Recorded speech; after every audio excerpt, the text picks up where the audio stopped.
महाभारत का एक ऐसा श्राप जिसके कारण आज भी कुत्ता खुले में संभोग करते हैं। आखिर किसने दिया कुत्तों को ऐसा श्राप और क्यों? नमस्कार मित्रों, आप सभी का स्वागत है मिस्ट्री एरिया यूट्यूब चैनल में। इससे पहले आप इस वीडियो में खो जाएं, इससे पहले हमारे चैनल को लाइक और सब्सक्राइब करना ना भूलें।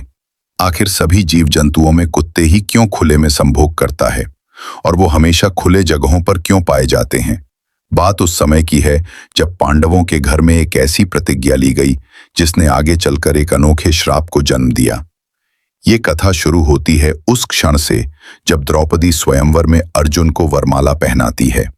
किंतु जब पांचों पांडव द्रौपदी को लेकर अपनी मां कुंती के पास पहुंचे तो उन्होंने बिना देखे कह दिया, जो कुछ भी लाए हो उसे सब भाई आपस में बांट लो।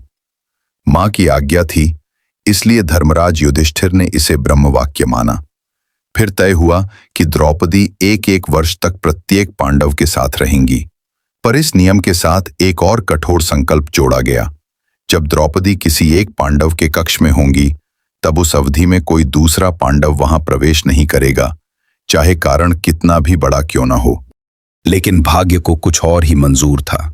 एक ऐसी घटना घटित होने वाली थी जो न केवल पांडवों के जीवन में तनाव का कारण बनी, बल्कि आगे चलकर संपूर्ण कुकर जाति के स्वभाव को बदल देने वाली बन गई।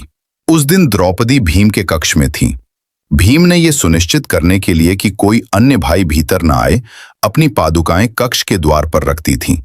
ये उनके उपस्थित होने का संकेत था।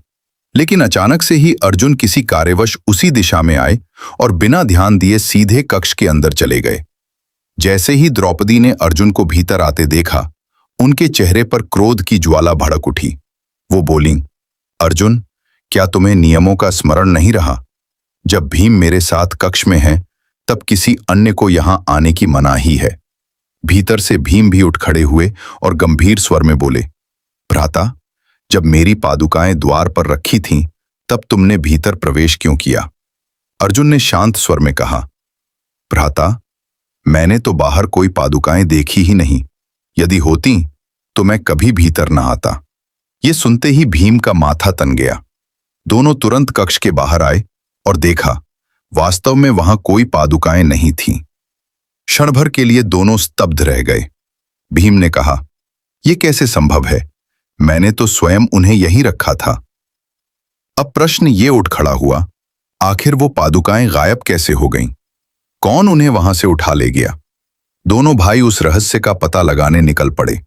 कक्ष से बाहर आकर उन्होंने महल के हर कोने को टटोल डाला, पर पादुकाओं का कहीं नामो निशान नहीं था। आखिरकार वे खोजते खोजते महल की सीमा पार कर पास के वन की ओर बढ़े। वहां अचानक भीम की नजर एक दृश्य पर पड़ी। एक कुत्ता उनकी ही पादुकाएं मुंह में दबाए उछल कूद करता हुआ खेल रहा था। भीम ने दांत भींचते हुए कहा, तो ये था उस अनर्थ का कारण। इस दुष्ट पशु ने ही मेरी पादुकाएं यहां खींच ली। अर्जुन ने गहरी सांस ली और बोला, भ्राता, अब समझ आया। यही वजह थी कि मुझे बाहर कोई पादुकाएं दिखी ही नहीं। द्रौपदी इस घटना से भीतर तक व्यथित हो उठी। उन्हें लगा मानो उनके सम्मान पर किसी ने आघात कर दिया हो।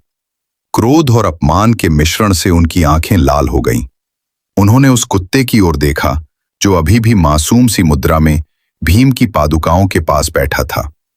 द्रौपदी ने कांपते स्वर में कहा, हे मूर्ख जीव, तेरे कारण आज मुझे अपने ही पतियों के सामने लज्जा का सामना करना पड़ा है।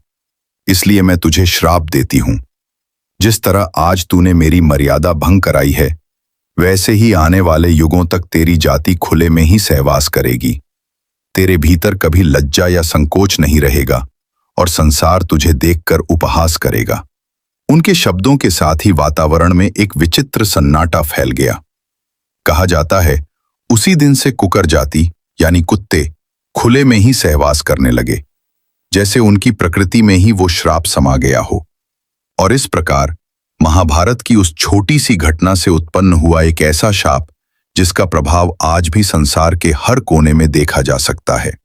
तो दोस्तों, आपने सुनी महाभारत की वो छुपी हुई गाथा जिसने कुत्तों के रहस्य को एक नए दृष्टिकोण से सामने लाया।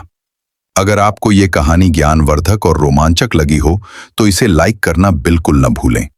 साथ ही हमारे चैनल मिस्ट्री एरिया को सब्सक्राइब करें। धन्यवाद।